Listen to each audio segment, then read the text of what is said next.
Deus está muito feliz por você escolher estar na casa dele nesse dia. Eu também estou feliz em poder estar aqui compartilhando o que o Senhor tem falado no meu coração. Obrigada pelo carinho em me receber aqui.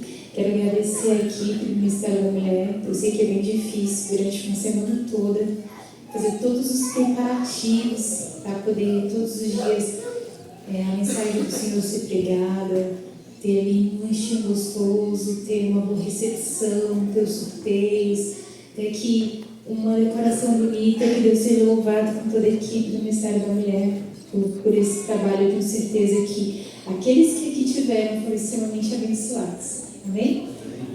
Eu quero convidar você a curvar sua fronte para a gente fazer mais uma oração. Querido Deus, bondoso Pai, a Tua palavra, Senhor, vai ser aberta. E agora, Senhor, o Senhor vai falar ao nosso coração, Pai.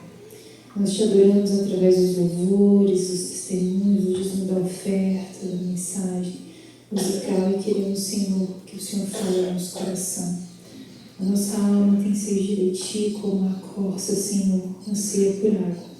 Peço, Senhor, Pai, que os nossos pecados não possam, Senhor, fazer um impedimento, Pai, entre o Senhor e aquilo que o Senhor quer falar conosco, Pai, através da palavra. Pedimos perdão por eles. Peço, Senhor, que possa ser um canal limpo, para que a Tua mensagem venha chegar ao coração das pessoas. Que o Espírito Santo possa nos usar, em nome de Jesus. Amém. Quero dizer a você, se você tem um celular e você não vai usá-lo, você trouxe a sua Bíblia, por favor, desligue. Se você vai usá-la, coloque no silencioso. Quero pedir a você que, enquanto eu estiver pregando, você ore por mim, para que o Senhor possa estar falando através da minha boca. E quero convidar você a abrir a sua Bíblia em Apocalipse 14. Nós vamos ler o verso 12. Se você veio ontem à noite, queria ver as mãos de quem veio ontem à noite. Olha, algumas pessoas. Ontem à noite eu falei para você que Deus tem uma mensagem presente para nós. É uma mensagem solene, é a mensagem que a gente mais precisa receber. E essa mensagem é a mensagem do terceiro anjo. Você pode pôr para mim, por favor, o slide? E a gente viu que essa mensagem do terceiro anjo, ela nos convida a gente poder estar pronto para enfrentar a besta e a sua imagem, para adorar somente a Deus. Hoje nós vamos estudar o tema Chegou a hora de ter fé em Jesus. Um convite a ter fé, conhecendo como ser vitorioso no conflito entre o bem e o mal. Ontem à noite nós vimos que a mensagem do terceiro anjo é um corpo, onde a cabeça é Cristo. O coração dessa mensagem diz o espírito de profecia, que é a justiça pela fé. O braço direito dessa mensagem é a reforma de saúde. Hoje a gente ouve um pouquinho da reforma de saúde na adoração infantil. Obrigada, irmão, pela mensagem. E nós vimos que as pernas dessa mensagem é a verdadeira educação. Não vou ter todo tempo nem dia para falar todas essas partes, mas hoje eu quero falar um pouco sobre a justiça pela fé. Nós vamos analisar a fé de Jesus para a gente entender um pouquinho essa parte. Em Apocalipse 14, o verso 12, diz o seguinte: aqui está a perseverança dos santos, aqui estão os que guardam os mandamentos de Deus e têm a fé de Jesus. Quando nós vimos o final da mensagem do terceiro anjo, que é a mensagem que a gente precisa conhecer e pregar, e aqui ela diz qual é a característica de um povo santo. A primeira característica desse povo é que ele é um povo paciente. Oh, como nós precisamos dessa característica, né? É um fruto do Espírito, a paciência. E a paciência em perseverar, em se esforçar para caminhar no caminho de Deus, para estar no processo de santificação. Esse povo, ele é perseverante, ele é paciente. E aqui diz que esse povo guarda os mandamentos de Deus. A lei de Deus, expressão do seu caráter, ela é vista na conduta desse povo. Ele anda em integridade e ele tem a fé de Jesus. Eu creio que, como adventistas do sétimo dia, nós entendemos bem o que seja guardar os mandamentos de Deus, ou pelo menos deveríamos. Mas essa manhã eu quero decorrer o que seria ter a fé de Jesus. É interessante que o verso não diz tenha fé em Jesus, mas diz que tenha fé de Jesus. E o que essas preposições traz de diferença no significado dessa palavra? Quando eu tenho a fé em Jesus, eu creio nele, na pessoa dele, de que ele é meu Salvador, de que ele é suficiente para mim. Mas quando eu tenho a fé de Jesus, eu tenho a mesma fé que Jesus teve. A mesma fé que ele teve com o Pai, para que ele pudesse ser vitorioso no conflito entre o bem e o mal. E nessa manhã nós vamos estudar como foi a fé de Jesus. Mas, para que a gente possa compreender com clareza como foi a fé de Jesus, nós precisamos de entender alguns aspectos sobre a natureza de Jesus, sobre a sua missão aqui na Terra e por que ele precisou de ter fé.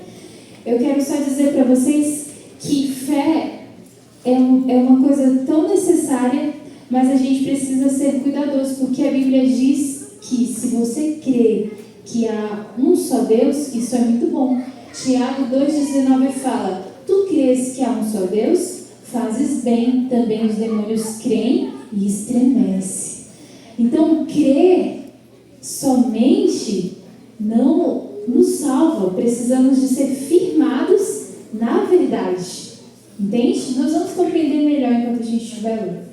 Bom, quando nós estudamos aqui sobre a vida de Jesus, nós conseguimos entender que para que ele pudesse ser um sacrifício por nós, para que ele pudesse tomar o nosso lugar, para que ele pudesse fazer aquilo que aquele cordeiro, aquela ovelha tipificava como nosso Salvador, ele precisou tomar a forma humana. Quero convidar você a abrir a sua Bíblia em Filipenses 2, do verso 5 até o 8. Filipenses 2, do verso 5 ao 8.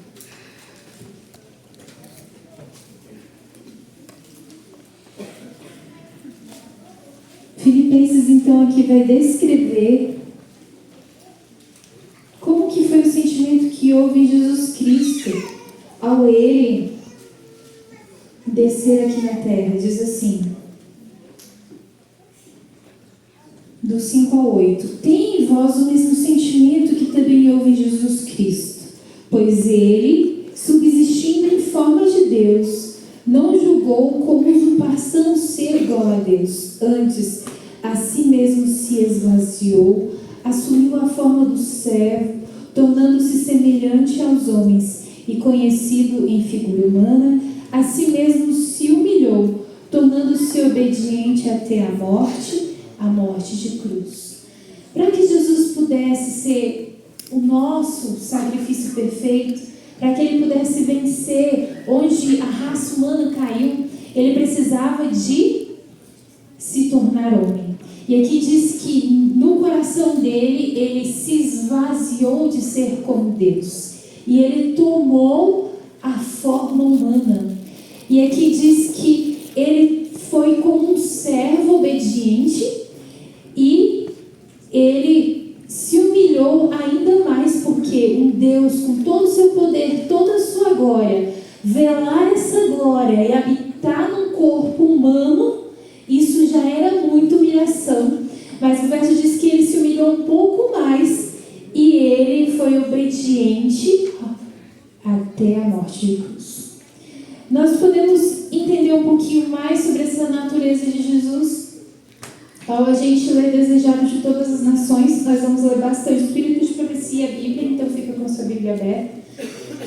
E na página 117, esse aqui é o capítulo do Desejado de Todas as Nações, com o título A Tentação. Diz o seguinte: Satanás, apontado-se na pujança da perfeita varonilidade, possuía o pleno vigor da mente e do corpo. Quem é que se encontrava nesse estado? Adão. Quando Adão foi vencido por Satanás, ele estava na pujança da perfeita varonilidade. Ele tinha a mente e o corpo pleno. Achava-se circundado das glórias do Éden e em comunhão comunicação diária com os seres celestiais. Não assim quando penetrou no deserto para confrontar-se com Satanás. Por 4.000 anos, a raça estivera a decrescer em força física, vigor mental e moral, e Cristo tomou sobre si as fraquezas da humanidade degenerada. Unicamente assim ele poderia salvar o homem das profundezas da degradação. Pretendem muitos que era impossível que Cristo fosse vencido pela tentação. Neste caso, não teria sido colocado na posição de Adão. Não poderia haver obtido a vitória que aquele deixara de ganhar. Se tivéssemos, em certo sentido, um mais probante conflito do que teve Cristo, então ele não estaria habilitado para nos socorrer. Mas nosso Salvador se revestiu da humanidade com todas as contingências da mesma, tomou a natureza do homem com a possibilidade de ceder à tentação. Não temos que suportar nenhuma coisa que ele não tenha sofrido. Amém? Esse texto nos mostra que Jesus Cristo ele teve que receber a natureza do homem com a sua degradação. Ele teve que receber o nosso corpo físico. Ele sentiu dor, ele sentiu fome. Ele passou por tentações e ele foi colocado em grande conflito. O Desejado fala que Jesus foi 10 vezes mais tentado do que nós somos. E aqui disse que algumas pessoas pensam que Jesus Cristo ele é parecido com um super-homem. Vocês sabem como é que é o nome do super-homem quando ele não está como super-homem? É o Clark, né? Então ele está lá todo de nerd, disfarçado, mas quando surge um problema, de repente ele vai lá, tira aquela roupa e se torna um super-homem. As pessoas pensam que Jesus, quando ele estava aqui na Terra, ele era assim. Então, eu estou aqui disfarçado de homem, mas a qualquer momento eu me torno um super-homem. Mas não é isso que Ellen White falou, e nem é isso que a palavra diz. A palavra diz que ele se esvaziou de ser Deus. Ele tomou a nossa natureza humana. E nós vamos entender que ele foi vitorioso nesse conflito porque ele passava tempo em comunhão com o Pai, e ele tinha fé muito grande. Nós vamos entender que fé era essa que ele tinha. Olha o que mais o Desejado fala. Do tempo de Adão ao de Cristo, a condescendência própria havia aumentado o poder dos apetites e das paixões, tendo eles domínio quase ilimitado. Os homens se haviam aviltados e ficado doentes, sendo-lhes de si mesmo impossível vencer. Cristo venceu em favor do homem pela resistência à severíssima prova. Exercitou por amor de nós um autodomínio mais forte do que a fome e do que a morte. E nessa vitória estava envolvido todos os resultados que entram em todos os nossos conflitos com o poder das trevas. Então, quando Jesus ele suportou um autodomínio mais forte do que a fome e do que a morte, ele venceu os apetites e paixões, ele nessa vitória, ele deixou para a gente também resultados tão poderosos que nós também podemos alcançar pelo poder dele no conflito com as trevas. Entende? É como se Deus falasse assim: eu recebi todas as coisas e todas as coisas eu estou dando a vocês. Olha o que mais diz a página 118. Quando Jesus chegou ao deserto, estava rodeado da glória do Pai, absorto em uma comunhão com Deus, foi erguido acima da fraqueza. Mas a glória se afastou e ele foi deixado a lutar com a tentação. Ela o apertava a todo instante, a sua natureza humana recuava do conflito que o aguardava. Esse texto deixa bem claro que Jesus Cristo tinha uma natureza humana, assim como nós recuamos diante de algumas coisas, ele também recuava diante desse conflito, porque ele sentia ali que aquilo não era uma coisa que ele gostaria de estar disposto a passar. Bom, como foi que Jesus foi vitorioso? Abre a sua Bíblia aí em 1 João 5,4. Aqui em 1 João 5,4, Deus nos mostra como foi que Jesus Cristo venceu e como nós também podemos vencer. Vou esperar você também abrir, vou abrir aqui.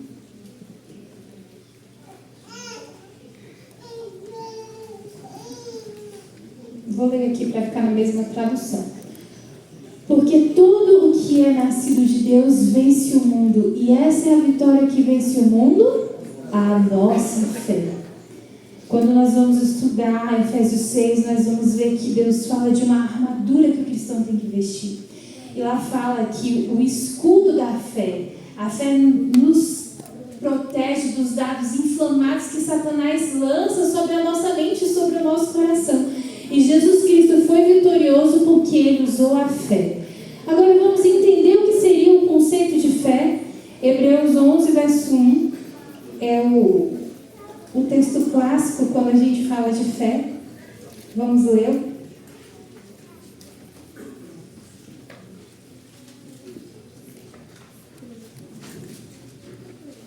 Hebreus 11, 1 diz assim: Ora, a fé é a certeza das coisas que se esperam e a convicção dos fatos que não se veem.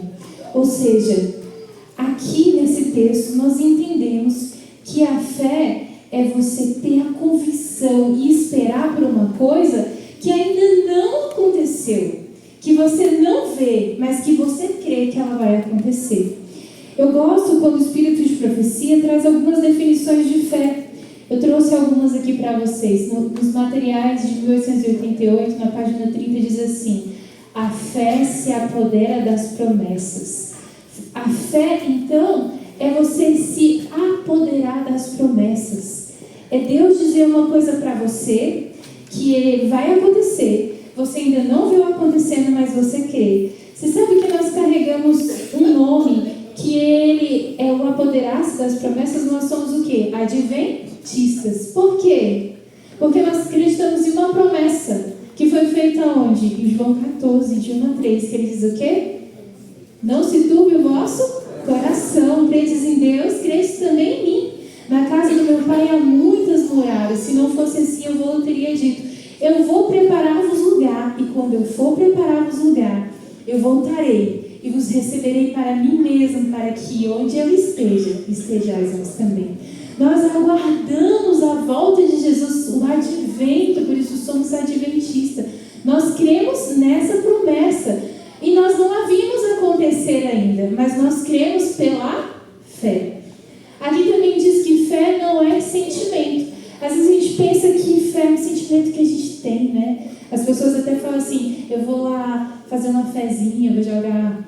Não é certo, tá, gente? Eu vou jogar ali um joguinho e tal, que eu tenho fé, que eu vou conseguir ganhar alguma coisa.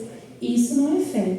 Quando não é a fé bíblica. A fé bíblica, que a palavra ensina, é você crer nas promessas de Deus e reivindicá-las como sendo sua, antes mesmo que elas tenham acontecido na sua vida. Isso é fé. A outra página, na página 575, diz assim: a fé em si mesmo é um ato da mente, ou seja, a sua mente escolhe crer nas promessas.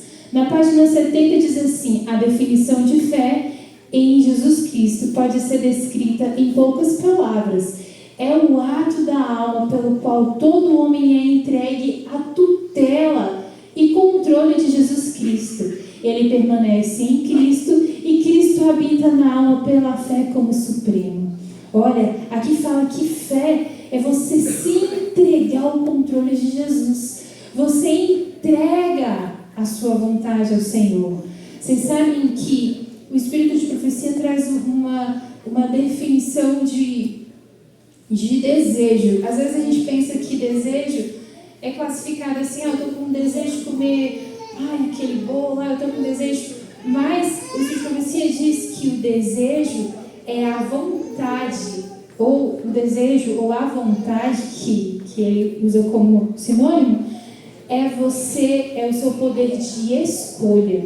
Então, quando fala que você entrega a sua vontade ao controle de Deus, você está entregando o seu poder de escolha. Você fala no seu coração: eu gostaria de escolher tal coisa. Esse é o que a minha natureza carnal quer. Porém, eu escolho obedecer ao Senhor. E aí quando você fala assim: eu escolho obedecer ao Senhor, aí o Senhor comunica a você poder para obedecer. Porque nós não temos poder em nós para obedecer. A lei de Deus está ali para nos mostrar o caminho. obediência perfeita, mas Jesus tem condições, e através da vida dele em nós, e a gente entregar a nossa alma a ser entregue, guiada pela tutela de Jesus Cristo. Então ele nos comunica poder, e assim nós podemos ser vitoriosos no conflito. E a gente vai entender agora, ao a gente ler algumas passagens do Espírito de Profecia, se enquanto Jesus estava aqui na Terra, ele tinha essas características que a gente leu aqui da fé. Se a fé dele tinha a ver com se apoderar das promessas, se a alma de Jesus estava entregue à tutela do Pai enquanto ele estava aqui. Nós vamos analisar isso agora, lendo alguns textos do Espírito de Profecia. Nós vamos ler alguns textos do Desejado, do capítulo 84, da página 84, desse capítulo que diz Dias de Lutas. Irmãos, eu quero fazer mais uma oração com vocês. Eu quero pedir que vocês prestem bastante atenção. Como é fantástico estudar a mente de Jesus, estudar a vida de Jesus. Isso aqui, irmãos, é poder para vencer.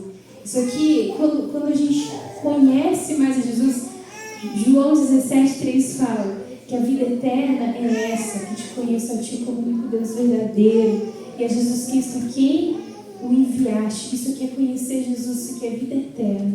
Eu quero convidar você a fechar o seu olho e fazer mais uma oração. Senhor, nós vamos ler, Senhor, um pouco mais sobre a sua vida. Como o Senhor passou por conflitos difíceis, Pai. Foram dias de lutas. Mas o Senhor nos deixou um exemplo tão poderoso de como ser vitorioso. Eu quero te pedir, Senhor, que nada, Pai, possa tirar a nossa atenção, Senhor, daquilo, meu Deus, que nós vamos ler agora. Mas que o Teu Espírito Santo, Senhor, tem legalidade nesse momento para falar, Senhor, abertamente a nossa mente, ao nosso coração, em nome de Jesus. Amém. Olha aqui, olha o que o capítulo diz. Desde os mais tenros anos, a criança judia era rodeada das exigências dos rabinos. Rígidas regras se prescreviam para cada ato, até os mais pequeninos, até as mais pequeninas minúcias da vida. Tudo tinha regra. Irmãos, imagina você viver num contexto em que você tem regras para todas as coisas na vida. Todas. Você acha que seria assim? Como seria isso? Era enfadonha a vida de uma criança. Jesus, porém, não se interessava nessas coisas. Desde a infância agia independentemente das leis dos rabinos. As escrituras do Antigo Testamento eram seu constante estudo, e as palavras, assim diz o Senhor, lhe estavam sempre nos lábios. À medida que as condições do povo começavam a ser patentes ao seu espírito, viu que as exigências da sociedade e as de Deus se achavam em um constante conflito. Os homens se estavam afastando da palavra de Deus e exaltando teorias das suas próprias invenções. Observavam ritos, tradições que nenhuma virtude possuía. Via Jesus que em seus cultos estavam destituídos de fé e não encontravam paz. Na época de Jesus, havia tantas leis para poder se andar, sabe?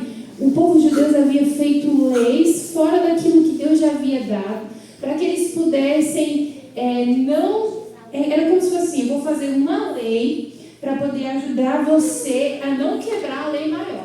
Então, essa lei você vai andar nela porque ela vai te proteger de quebrar a lei maior. Eles sentiram muito quando eles foram para o cativeiro. E eles viram que foi por falta de obediência à palavra de Deus. E agora eles queriam obedecer com muita restrição à palavra do Senhor. Só que eles começaram a tornar a sua própria vida um fardo. E aí agora eles começaram a exaltar as suas próprias invenções e teorias acima da palavra de Deus. E Jesus Cristo via que por eles prezarem mais pelas suas teorias do que pela palavra de Deus, então eles eram destituídos de fé. Desde pequeno começava Jesus a agir por si mesmo na formação do seu caráter. E nem mesmo o respeito e o amor aos seus pais podiam desviar da obediência à palavra de Deus. Está escrito: essa era a razão para cada ato que desentoasse dos costumes domésticos. A influência do dos rabinos, porém, tornou-lhe a vida amarga. Mesmo na mocidade, teve que aprender a dura lição do silêncio e da paciência no sofrimento. Veja, aqui fala que Jesus Cristo, ele tinha sempre um assim diz ao Senhor nos seus lábios. Então, se alguma coisa ele fazia que não era do costume, nem das tradições da sua época, ele dizia para os seus pais: olha, a palavra de Deus fala isso, então é por isso que eu faço assim. Ele sempre tinha um assim do Senhor para poder dizer. Porém, isso batia muito de frente com todas aquelas normas e regras dos rabinos, e a sociedade exigia que ele andasse naquele costume, naquela forma. Porém, Jesus não se importava em obedecer aquelas leis. E aqui diz que a vida de Jesus se tornou amarga. Imagina, aqui falou, a mocidade de Jesus, ele teve que aprender a dura lição do silêncio, da paciência no sofrimento e do silêncio. Veja, eu imagino um adolescente cheio de hormônios, né, assim, e os hormônios fazem às vezes até eles explodirem, né? Eu tenho um adolescente em casa, eu tenho uma filha que vai fazer 17 anos, e a gente vê assim que às vezes eles explodem, falam coisas assim que eles deveriam ter se contido. Agora imagina Jesus numa sociedade com muitas regras que vocês adolescentes hoje não são convidados a seguir, e com todo o seu corpo em desenvolvimento, ter que aprender a se calar diante de muitas coisas, mesmo sabendo que estava certo, viu? Calar. Aprender a sofrer com paciência. Você já teve que aprender a sofrer com paciência? A se calar diante de muitas coisas, até quando você tem a razão. Isso daqui é o exemplo que Jesus Cristo nos deixou. Alguns haviam que o buscavam, sentindo-se em paz em sua presença. Muitos, no entanto, o evitavam, pois se sentiam reprovados por sua vida imaculada. Vem cá, a sua vida alguma vez já repreendeu a vida de alguém? Alguma vez a sua atitude, de alguma forma, deixou o outro embaraçado? Mas não porque você fez coisa errada, tá? Mas porque você vive segundo a palavra de Deus. Diz que quando a luz ela aparece, as trevas se dissipam. E isso aqui acontecia com Jesus. Os jovens companheiros insistiam em que fizessem como eles. Jesus era inteligente e animoso. Gostavam da sua companhia e aceitavam-lhe as suas próprias sugestões, mas impacientavam-se com seus escrúpulos e declaravam-no estrito e rígido. Jesus respondia: está escrito, como purificará o mancebo o seu caminho, observando conforme a tua palavra? Escondi a tua palavra no meu coração para não pecar contra ti. Olha aqui, quando ele andava com os jovens da sua época, os jovens gostavam da companhia dele, porque ele era inteligente, ele era animoso, mas eles ficavam muito impacientes, porque ele era muito escrupuloso. Aqui diz que ele era rígido, considerado estrito e rígido. Será que você já foi considerado estrito e rígido por poder obedecer à lei de Deus, ou por fazer a vontade dele? Se não, tem alguma coisa errada com você, viu? Você deveria, muitas vezes, estar nessa posição, a mesma que Jesus estava. E aí, quando eles se impacientavam, Jesus tinha a palavra na sua boca. Ele respondia: olha, eu guardo no meu coração a tua palavra para não pecar contra ti.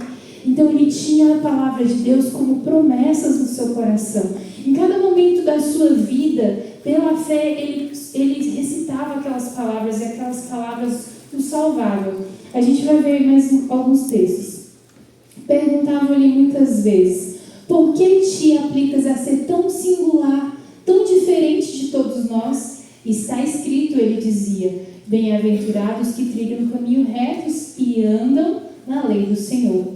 Bem-aventurados os que guardam os seus testemunhos e o buscam de todo o coração, e não praticam iniquidade, mas andam em seus caminhos. Salmo 119, de 1 a 3. Veja, Jesus, ele entesourava a palavra de Deus, as promessas de Deus pela fé, e ele falava assim: eu quero ser bem-aventurado, eu quero ser bem-aventurado, então eu vou seguir caminhos retos, eu vou andar na lei do Senhor, eu vou guardar os testemunhos dele, eu não vou praticar iniquidade, sei que vocês estão me chamando para fazer, eu não vou fazer. Ele tinha o poder de decisão moral. Como nós hoje precisamos de homens, um alto poder de decisão moral. Ellen White fala homens que não se compram e nem se vendam, homens que sejam tão fiéis ao direito como a bússola é ao polo. Deus está te convidando a ser uma pessoa assim. Você quer ser assim pelo nome do Senhor? Eu quero que você diga amém. Amém. Amém. Que Deus nos faça pessoas de alto poder de decisão moral. Nós vamos precisar de ser contrários ao mundo, irmãos. No final dessa pregação você vai entender por que você precisa ter a fé de Jesus. Olha aqui que diz: quando interrogado acerca do motivo por que não tomava parte dos frívolos passatempos dos jovens de Nazaré, dizia: está escrito, folgo mais com o caminho dos teus testemunhos do que com todas as riquezas. Em teus preceitos meditarei e olharei para os teus caminhos. Recriar-me-ei nos teus estatutos, não me esquecerei da tua palavra. Olha, quando Jesus era convidado para ir para a balada, viu? Convidado para aquele jogo que não é bom, convidado para aquele namoro que não é decente, não é correto, que Jesus dizia: eu folgo mais em obedecer a palavra de Deus. Eu tenho mais prazer nos testemunhos do Senhor. Eles são como um muro de proteção. Eu quero dizer agora especificamente para os jovens. Olha, eu sei que é realmente muitas vezes difícil a gente ouvir leis e terem ordens, né? Às vezes a gente se impacienta com tantas leis e com tantas regras. Mas eu quero dizer para você que se a palavra é do Senhor, se a lei é do Senhor, por cada não de Deus há uma bênção. Eu entendo os 10 mandamentos como promessas, não como ordens. Jesus fala bem assim: se você vive comigo, se você permite que eu more em você, certamente você não vai matar. Isso não é uma bênção? Deus está prometendo, Ele está dizendo para você. Lá está escrito: certamente não matarás, certamente não furtarás. Lá não está escrito não mate, não roube. Deus está pronunciando sobre você bênçãos, porque Ele fala que essa é o pacto que eu vou fazer com vocês. Eu vou escrever no coração de vocês as minhas leis, e vocês serão o meu povo e eu serei vosso Deus. Deus diz que Ele promete escrever nas tábuas do nosso coração a sua lei. Obedecer a Deus vai ser uma coisa que nós vamos fazer automaticamente. Por quê? Porque Ele mora em nós. A nossa alma foi entregue à tutela do Senhor Jesus Cristo. Amém? Olha aqui. Então nós vemos em todos esses textos que Jesus Cristo, Ele tinha a sua mente entesourada da palavra de Deus. E Ele reivindicava pela fé essas promessas. Ele reivindicava pela fé. Quero dizer para você que você entesourar a palavra de Deus expande a sua mente de tal forma. Eu tenho um marido concurseiro, sabe? E ele é muito inteligente, já passou em muitos concursos, já perdeu as contas de quantos ele passou. E eu vou dizer para você, quando ele começou a estudar, ele começava pela palavra de Deus. Ele lia a palavra de Deus, a Bíblia, o Espírito de Profecia, depois começava o seu estudo. E a mente dele se alargou para ter bastante conhecimento. Quando a gente casou, eu tinha 18, ele tinha 20. Ele sempre muito inteligente, mas muito preguiçoso para estudar. E o Senhor alargou a mente dele. Hoje ele ama estudar, tem época que eu tenho que mandar ele parar de estudar. Então, isso é o que a palavra de Deus faz no nosso coração. Ela alarga a nossa mente. E quando você entesoura a palavra de Deus, você pode reivindicar pela fé. Em muitos momentos você pode falar: Senhor, eu quero reivindicar aquela promessa que diz assim: não andeis ansiosos por coisa alguma, mas em tudo façais conhecido as vossas ansiedades através de oração e súplica e com ações de graça. E a paz de Deus, que excede todo o entendimento, vai guardar o vosso coração e a vossa alma. Amém? Tem muitas lindas promessas. Salmos 32, verso 8, que diz: quando você se desviar para a direita, ou quando você se desviar para a esquerda, por detrás de ti, você vê... isso é Isaías 30, 21. Por detrás de ti você ouvirá uma voz dizendo: este é o caminho, andai nele. Isaías 32, 8 diz: instruir-te-ei, te mostrarei o caminho que você deve seguir, e sobre as minhas vistas te darei conselho. Quando você for orar, você vai falar: Senhor, a tua palavra diz aqui que o Senhor vai me instruir.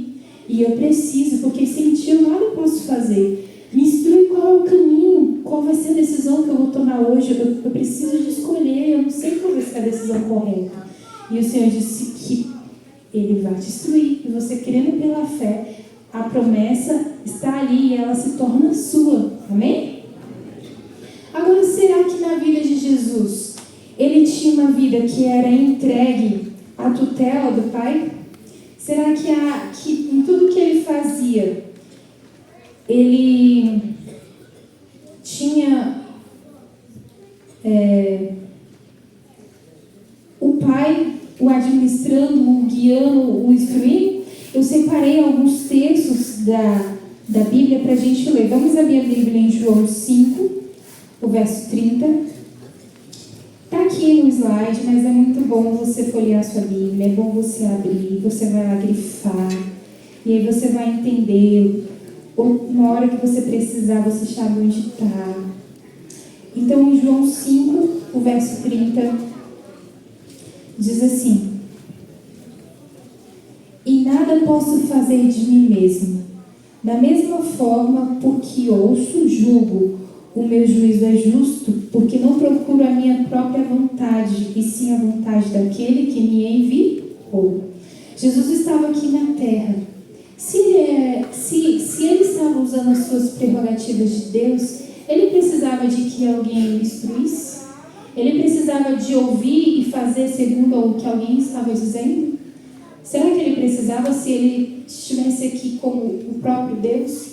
Mas como ele se destituiu da forma humana, aqui ele diz, mostrando a dependência que ele tinha do Pai, ele diz: eu nada faço de mim mesmo. Assim como eu ouço, como eu sou instruído pelo Espírito Santo, eu faço. Então, a gente vê aqui que Jesus, ele fazia a vontade do Pai, ele ouvia a voz do Espírito Santo, o Espírito Santo dava para ele o discernimento e ele não fazia sua própria vontade. Também vamos abrir a Bíblia em João 8, 28.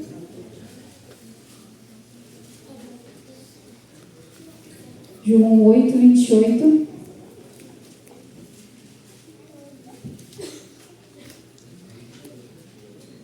Diz assim: e aquele que me enviou está comigo. Não me deixa só, porque eu faço sempre o que lhe agrada. Jesus, ele sempre fazia a vontade do Pai. Ele perguntava a Deus tudo. Ele estava em comunhão com Deus. A dependência de Jesus, de Deus, era assim, uma coisa assim, como um bebê no colo, que precisa totalmente dos cuidados dos pais. Assim era a dependência de Jesus para com Deus. E é essa dependência que Deus nos convida hoje até dele, para que a gente possa ser vitorioso no conflito. Porque se a gente depender dele, ele vai nos dizer, ele vai agir através de nós, ele vai nos orientar quando nós entregarmos a nossa vontade, que é o nosso poder de escolha. Eu não sei se você já trava conflitos muito grandes, mas muitas vezes eu travo conflitos grandes, vem pensamentos que não são bons em minha mente, eu falo: Senhor, eu faço guerra em nome de Jesus contra esse pensamento. Senhor, a minha vontade carnal é fazer isso, mas eu vou escolher fazer a sua vontade, me dá poder. Me dá poder, eu não tenho. Mas eu vou escolher. Sabe que Deus, ele nos criou com livre-arbítrio. E no conflito entre o bem e o mal, todos nós temos livre-arbítrio. E Deus não pode fazer uma coisa que isso limita ele de salvar toda a humanidade. Qual é a coisa que ele não pode fazer? Escolher por nós. Ele não pode escolher por nós. Quando ele estava em Nazaré, ele queria ter feito mais milagres ali, mas disse que ele não pôde. Por quê? Porque eles ali não escolheram Jesus, não receberam. Muitas vezes nós limitamos o poder de Deus de agir em nossa vida. Nós falamos assim: Senhor, tudo o Senhor pode conseguir tirar da minha vida, mas isso aqui o Senhor não consegue. Isso aqui o Senhor não pode. Mas peraí, Deus não é o Deus do impossível? E por que ele não pode? Porque você não permite. Entende? Ó Senhor, o Senhor pode entrar na minha vida, me salvar, mas por favor, Senhor, não mexe com o meu jogo não. Deixa eu continuar aqui no meu cantinho jogando. Senhor, não mexe com o meu estômago, sabe, né? A vida toda, meu paladar. Não vai dar para entregar para o Senhor isso não. O Senhor sabe, eu não vou conseguir, né? Foi a vida toda, é um hábito enraizado. Vocês sabem que o Desejável de Todas as Nações diz que Deus, através de Jesus Cristo, nos proveu condições de vencer as nossas tendências herdadas e cultivadas para o mal? Lá diz que a honra de Deus e a honra de Cristo está no aperfeiçoamento do seu caráter no seu povo. através de Jesus, da vida dele, do exemplo dele, se nós seguirmos, nós somos habilitados a ser vencedores no conflito. O problema é que nós não sabemos como usar essas ferramentas e nós não queremos entregar a nossa vontade. Esse é o problema. Agora, quando nós lemos o outro verso que fala sobre Jesus ter a sua vida entregue à tutela do Pai, diz assim, ó: porque eu não tenho falado de mim mesmo, mas o Pai que me enviou, Ele me deu mandamento sobre o qual eu hei de dizer e sobre o qual eu hei de falar. João 12, verso 49. Olha, aqui Jesus, ele fala que Deus dizia para ele o que ele ia dizer e o que ele ia falar. Deus dizia para ele. Será que a gente tem uma submissão tão grande a Deus que até no que a gente vai abrir a boca para falar, é o Espírito que está nos impressionando? É essa submissão que a gente precisa ter ao Pai. A gente precisa passar tempo com Deus. E como é que Jesus era vencedor? Aqui está o segredo. Marcos 1,35. Olha o que diz Marcos 1,35. Abre aí a sua Bíblia. Vou esperar para poder você ler junto comigo. Marcos 1,35.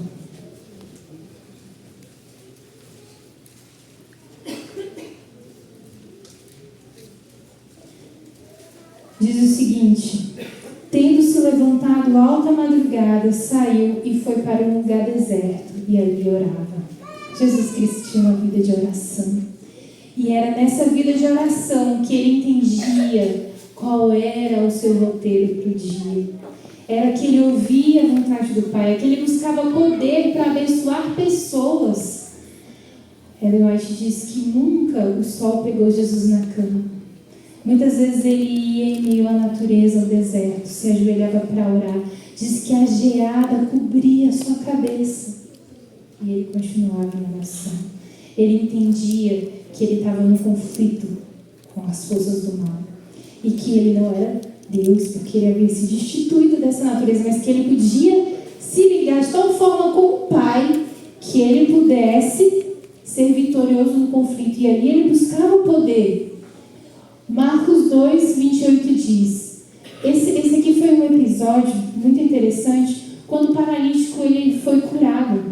E enquanto o paralítico ele estava sendo curado, diz que ele entrou ali pela porta, ficou na frente pelo telhado, ficou na frente de Jesus, e Jesus falou bem assim: perdoados estão os teus pecados. E diz que no coração os fariseus começaram a razoar: mas quem é esse que pode perdoar pecado? Ele se faz Deus? Eles não acreditavam nem entendiam que Jesus Cristo era o Filho de Deus. E aí, enquanto ele estava ali, olha o que o texto diz: e Jesus, conhecendo logo em seu espírito que assim arrazoavam entre si, lhe disse: por que arrazoais sobre estas coisas em vosso coração? Veja que Jesus conhecia logo em seu espírito. O Espírito do Senhor testificava a Jesus daquilo que passava no coração das pessoas. Jesus, ele teve que, como nós, nascer como um bebê, crescer, entender a sua natureza divina e humana. E há momentos específicos onde ele compreende, quando você lê o Desejar de Todas as Nações, ali quando ele vai ao templo, quando ele tinha 12 anos, ele compreende que ele é o Filho de Deus, que aquele cordeiro que está ali morreu é símbolo dele, que um dia ele iria morrer. Ele entende também quando ele recebe essa afirmação, quando ele é batizado, o céu é aberto e ouve-se a voz do Pai dizendo: este é meu Filho amado, em quem eu tenho prazer. Então Jesus, ele teve que lutar como nós, mas ele não pecou, porque ele teve uma natureza perfeita. Mas qual foi o segredo para Jesus não pecar? Ele foi tentado, assim como Adão foi, quando ele tinha sua natureza perfeita lá no início. E só que a diferença é que Jesus tinha um corpo degradado pelo pecado. Como que ele não pecou? Porque ele foi obediente ao Senhor, porque ele passou tempo em oração, porque ele era ligado com o Espírito Santo. Agora, por que nós precisamos de também ter a fé de Jesus? Porque, já estou chegando no final, Daniel 12, o verso 1, diz o seguinte: Você pode abrir a sua Bíblia em Daniel 12, verso 1, que diz assim: e naquele tempo se levantará Miguel, o grande príncipe, que se levanta a favor dos seus filhos, dos filhos do teu povo. E haverá um tempo de angústia como nunca houve, desde que houve nação até aquele tempo. Mas naquele tempo livrar-se-á o teu povo, todo aquele que for achado escrito no livro. Veja, nós vamos entrar num tempo de angústia como nunca houve. E quando nós entrarmos nesse tempo, diz que Jesus Cristo, quando ele entra no conflito entre o bem e o mal, ele recebe o nome de Miguel, que quer dizer quem é como Deus. Ele é o próprio Deus. Ele se levanta para defender o seu povo, porque vai haver um tempo de angústia qual nunca houve. Irmão, se você achou que o Covid foi tempo angustiante, ali no início, você ficava preso na sua casa, havia um monte de noticiário de gente morrendo, aquilo ali, olha, é só uma pálida sombra, que será um tempo de angústia qual nunca houve. Nós vamos ser angustiados. E aí, Ellen White vai deslumbrando de conflito. Depois, a tarefa de casa para vocês lerem, tá? Desejado de todas as nações, o capítulo A Tentação, o capítulo Dia de Lutas e o Tempo de Angústia. Ela diz assim: o tempo de agonia e angústia que diante de nós está, exigirá uma fé que possa suportar o cansaço, a demora e a fome. Fé que não desfaleça ainda que severamente provada. O tempo de graça é concedido a todos a fim de que se preparem para aquela ocasião. Deus nos convida a ter a fé de Jesus, porque nós precisaremos dela para suportar um tempo de angústia como nunca houve. Um tempo, irmãos, em que nós seremos pressionados como Jesus foi, a abandonar a nossa fé, a negar os mandamentos de Deus, a guardar um sábado espúrio. Seremos presos, atormentados, e até um decreto de morte nos virá. Nós não vamos poder comprar nem vender. Será que nós vamos precisar de uma fé que suporte a demora, o cansaço e a fome? Ah, certamente precisaremos. Precisaremos de ter a mesma fé que Jesus teve com o Pai. Diz assim também, Jacó, essa angústia é comparada à angústia que Jacó teve quando ele ouviu que Esaú viria com seus 400 homens para poder destruir. Então ele ficou angustiado e orou ao Senhor. E ele passou por esse momento. E essa angústia que nós teremos também é uma angústia parecida com a que Jacó teve. Por que é parecida? Porque Jacó, ele tinha o seu pecado diante dele. Ele queria muito a bênção do Senhor. Mas ele ainda tinha aquele, será que eu não fui perdoado pelo pecado que eu fiz, pelo engano que eu cometi? No tempo de angústia também nós seremos angustiados também, não só porque nós seremos perseguidos, porque o mundo todo estará contra nós, mas porque nós não teremos no nosso coração a certeza de: será que eu pedi perdão por todos os meus pecados? Será que eu estou salvo? Essa dúvida também ela vai nos angustiar. Jacó prevaleceu porque ele era perseverante e decidido. Sua vitória é uma prova do poder da oração importuna. Todos os que lançarem mão das promessas de Deus, como ele fez, e como ele forem fervorosos e perseverantes, lembra a característica do povo santo? Perseverante, serão bem-sucedidos como ele foi. Os que não estão dispostos a negar o seu eu, a sentir verdadeira agonia perante a face de Deus, a orar longa e fervorosamente, rogando-lhe a bênção, não a obterão. Lutar com Deus, com pouco sabem o que isso significa. Com poucos têm buscado a Deus com contrição de alma, com intenso anelo, até que todas as faculdades se encontrem na máxima tensão. Quando ondas de desespero, que linguagem alguma pode exprimir, assoberbarem os que fazem suas súplicas, com pouco se apegam com fé inquebrantável às promessas de Deus. Irmão, teremos que ter a promessa entesourada, porque nós vamos orar, nós vamos clamar, nós vamos precisar. E se a gente não lutar, nós não vamos receber a bênção. Os que agora exercem pouca fé, olha, presta atenção como você precisa de exercer mais fé, corre maior perigo de cair sobre o poder dos enganos de Satanás e do decreto que violará a consciência. E mesmo resistindo à prova, serão imersos em uma agonia e aflição mais profundas no tempo de angústia. Mesmo que você resistir à prova de não deixar que a sua consciência seja violada, Mesmo assim, você vai ser imerso em uma agonia e aflição profunda, porque nunca adquiriram o hábito de confiar em Deus. As lições de fé, as quais negligenciaram, serão obrigados a aprender sobre a pressão terrível do desânimo. Devemos familiarizar-nos agora com Deus, provando as suas promessas. Os anjos registram todas as orações fervorosas e sinceras. Devemos, de preferência, dispensar a satisfação egoísta e negligenciar a comunhão com Deus. A maior pobreza, a máxima abnegação, tendo a sua aprovação, é melhor do que as riquezas, do que honras, do que comodidade e amizade sem Ele. Devemos tomar tempo para orar.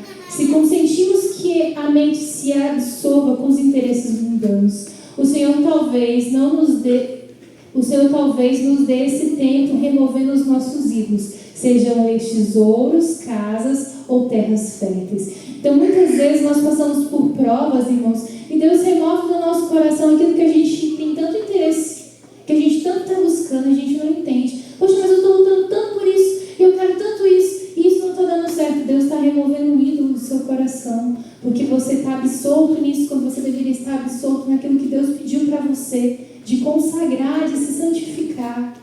Os jovens não seriam seduzidos pelo pecado se recusassem a entrar por qualquer caminho, a não ser que pudessem rogar as bênçãos de Deus sobre o mesmo. Se os mensageiros que levam a última e solene advertência ao mundo orassem rogando as bênçãos de Deus, não de maneira fria, descuidada, ociosa, mas fervorosamente e com fé, como fez Jacó, encontrariam muitos lugares onde poderiam dizer: tenho visto o Senhor face a face, a minha alma foi salva. Seriam ditos pelo céu na conta de príncipes com o poder de prevalecer com Deus e com os homens. O tempo de angústia, como nunca houve, está prestes a manifestar sobre nós, e necessitamos de uma experiência que agora não possuímos e que muitos são demasiadamente indolentes para obter. Deus está dizendo para você é convidado hoje, nessa manhã, a sair da indolência. Deus está te convidando para você ter intimidade com Ele, para você passar tempo em oração. Ah, mas eu não sinto vontade. Irmãos, a gente faz tanta coisa que a gente não sente vontade. Você acorda de manhã para trabalhar sem estar com vontade. Você vai estudar sem estar com vontade. Irmãos, se ajoelha e fala assim: eu não estou com vontade de orar, mas eu quero dizer para o Senhor que eu vim aqui porque eu sei que eu preciso. Você já está orando. Você já está falando com o Senhor. Irmãos, precisamos aprender a orar. Precisamos aprender a conversar com Deus como conversamos com as pessoas ao nosso lado. Aqui ainda diz assim: dar-se-á muitas vezes o caso de supor maior a angústia do que na realidade o é. Não se dá assim, porém, com relação à crise diante de nós. A mais vívida descrição não pode atingir a grandeza daquela prova. Naquele tempo de provação, toda alma deverá por si mesma estar em pé diante de Deus. Ainda que Noé, Daniel e Jó estivessem na terra, vivo eu, diz o Senhor Jeová, que nenhum dos seus filhos ele livraria, mas só livraria a sua própria alma pela sua justiça. Irmãos, a salvação individual. Você ora pelos seus filhos, você caminha com eles, você mostra a salvação individual, mas nós caminhamos para o céu juntos, mas a escolha ainda é individual. Olha aqui o que diz esse texto. Agora, enquanto nosso sumo sacerdote está a fazer expiação por nós, devemos procurar tornar-nos perfeitos em Cristo. Nem mesmo por um pensamento poderia o nosso Salvador ser levado a ceder ao poder da tentação. Satanás encontra nos corações humanos algum ponto em que possa obter apoio, algum desejo pecaminoso que é acariciado, por meio do qual suas tentações asseguram a sua força. Sabe que a Bíblia diz que Deus a ninguém tenta? Nós somos tentados pelo quê? A palavra fala que somos tentados pela nossa cobiça, pelo desejo pecaminoso que está no nosso coração. A gente tem que nos livrar dos pecados acariciados. Mas Cristo declarou a si mesmo: aproxima-se o príncipe deste mundo e ele nada tem comigo. Satanás nada pode achar no Filho de Deus que o habilitasse a alcançar a vitória. Ele tinha guardado os mandamentos do seu Pai, e não havia nele pecado que Satanás pudesse usar para a sua vontade. Essa será a condição em que devem encontrar os que se submeterão no tempo de angústia. Irmãos, está muito perto. E E Deus deseja que você passe por ele. Ele não quer que você veja a morte, ele quer que você possa passar aprovado. E ele diz aqui, que essa é a condição, ou seja, não ter pecados acariciados no coração. O povo que vai subsistir no tempo de angústia não tem pecado acariciado no seu coração. O apelo para nós, eu vou deixar que o próprio Espírito de Profecia faça. É nessa vida que devemos afastar-nos do pecado. Pela fé no sangue expiatório de Cristo, nosso precioso Salvador nos convida a unir-nos a Ele e a ligar a nossa fraqueza à sua força, a nossa ignorância à sua sabedoria, aos seus méritos a nossa dignidade. A providência de Deus é a escola na qual devemos aprender a mansidão e a humildade de Jesus. Quando nós nos entregamos à tutela do Senhor, nós nos submetemos a Ele, o Senhor liga a sua força à nossa fraqueza, através da fé, do crer na palavra. Eu espero que o Espírito de Deus esteja fazendo você entender que você pode ser vitorioso se você reivindicar pela fé a promessa. Jesus vai te dar poder. E aqui diz, o Senhor está sempre a colocar diante de nós, não o caminho que a gente prefere, o qual nos parece mais fácil e agradável, mas os verdadeiros objetivos da vida. Toca a nós cooperar com os meios pelo qual o céu emprega na obra de conformar nosso caráter ao modelo divino. Ninguém poderá negligenciar ou adiar essa obra sem grave perigo para a sua alma. Deus está dizendo, eu opero em você o querer efetuar. Eu opero em você a salvação. Até a fé que você tem que ter é um dom que eu dou. O que você precisa fazer é escolher. Eu fico assim impressionada ao pensar o poder que Deus tem, como Ele pode nos usar se a gente permitir. O Espírito de Profecia diz assim, servos de Deus com o rosto iluminado de santa convicção sairão de um lugar a outro para espalhar a mensagem. Por milhares de vozes serão ouvidos a proclamação do Evangelho. Então o mundo será divertido. E assim o Evangelho será pregado. E a gente finalizará a obra. Deus fala bem assim, levanta-te e resplandece, porque as trevas cobrem as multidões, a escuridão as nações, mas sobre ti vem a minha luz. Que você possa se permitir, pelo poder de Deus, ter a fé de Jesus. Amém? Nós vamos ouvir uma mensagem musical. Enquanto você ouve essa mensagem, o Espírito Santo fala ao seu coração que você tem que fazer um concerto com Deus, que você tem que orar mais, que você tem que buscar mais ao Senhor, que você precisa adquirir a fé de Jesus. Nós poderíamos ler esse verso da seguinte forma: aqui estão os que guardam os mandamentos de Deus e têm a fé de Jesus. Poderíamos trocar, ler assim: aqui estão os que têm o caráter de Deus e a mesma submissão que Jesus teve ao Pai. Que isso possa ser visto na sua vida. Se você sentir esse desejo, fique em pé, que depois eu quero orar por você.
para aqueles que entenderam a mensagem e também conseguiram fazer um exame no coração e viram que tem pecados acariciados que está sendo muito difícil de abandonar. E que o Espírito Santo falou no seu coração que você precisa deixar. Porque senão você vai se consumir. Ele vai te consumir esse pecado. Se você tem um desejo de uma oração especial, você é convidado a chegar mais perto, sobre o altar do Senhor. Não diante de mim, porque quem sou eu? Eu também preciso de oração. Pedi para que você orasse por mim enquanto eu pregava. Mas diante do Senhor Jesus Cristo, para entregar e falar para o Senhor: Senhor, eu não tenho força, mas eu tenho uma coisa que o Senhor me deu e que o Senhor não pode fazer por mim. É o poder da escolha. Eu posso escolher dizer: Senhor, pela tua graça, que não só me perdoa, mas me comunica poder para vencer, eu quero me entregar. Eu não quero mais ter pecados acariciados no meu coração. Tem alguém que gostaria de vir para receber essa oração mais de perto? Você tem oportunidade.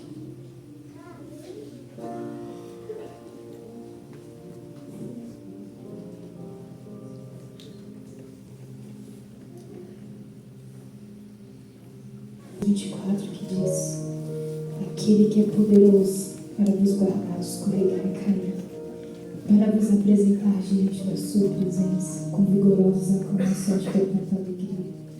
A esse Deus que servimos, não há nada impossível para Ele. Nada impossível. Nada. Tudo é possível ao que crê. Se credes, você vai ver o seu filho liberto. Deus disse para o homem. O homem disse: Senhor, eu creio. Ajuda-me na minha falta de fé. Ou seja, Senhor, ajuda. Senhor, escolho crer mesmo que eu não veja como. O Senhor está fazendo uma obra nos nossos corações. Eu quero que você se ajoelhe comigo. Se você puder, se não puder, fique em pé. Vamos orar.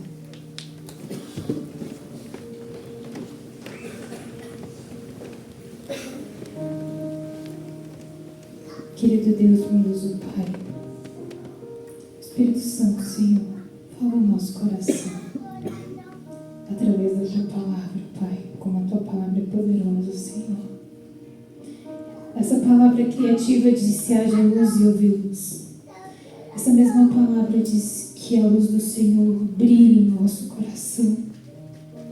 Essa mesma palavra diz: levanta-te e resplandece, porque as trevas cobrem as multidões, mas eu te escolhi para que sobre ti venha a minha luz, e essa luz possa iluminar a outros. Senhor, a luz do teu caráter, a glória do Senhor, do teu caráter revelado, Senhor, possa ser estampado em nós. Estamos aqui porque compreendemos, Pai, que tempos solenes estão diante de nós. Quando olhamos o nosso mundo, vemos o cumprimento das profecias. As nações estão se irando cada vez mais. O cerco, o cenário, Senhor, daquilo, tudo que o Senhor descreveu que deveria acontecer antes da tua vinda, Senhor, está sendo formado aos nossos olhos. E, Pai, ainda somos indolentes, vagarosos, tão preocupados com os cuidados da vida, tão preocupados comigo, Senhor. Deus, misericórdia de nós. Queremos que o Senhor nos permita ter uma fé que suporte a demora, o cansaço e a fome. Uma fé que não desfaleça, mesmo que severamente provada.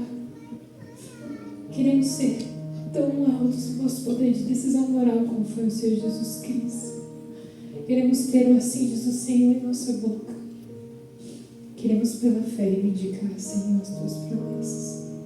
Senhor, livra-nos do pecado, Senhor, que muitas vezes nos embaraça. Queremos, Senhor, largar o pecado, Senhor, e tudo aquilo que nos embaraça, Senhor, para corrermos, Senhor, a corrida da fé. Sabemos que essa é uma obra que o Senhor pode fazer por nós e em nós. Queremos permitir, através dessa oração, o Senhor tem legalidade para limpar os nossos pecados acariciados, para nos instigar, Senhor, a passarmos tempo em comunhão, para nos despertar para os tempos solenes em que vivemos, para nos dar a fé de Jesus. Por favor, Senhor, que o diabo não venha, Senhor, tirar, Senhor, a palavra que foi plantada essa manhã no nosso coração, mas que ela possa ser, Senhor, uma semente a germinar e nos dar mais sede e vontade de estudar e conhecer por nós mesmos, para que possamos ter a vida eterna. Senhor, nós cremos que aquele que começou a boa obra em nós há de completá-la até o dia da vinda de Cristo Jesus.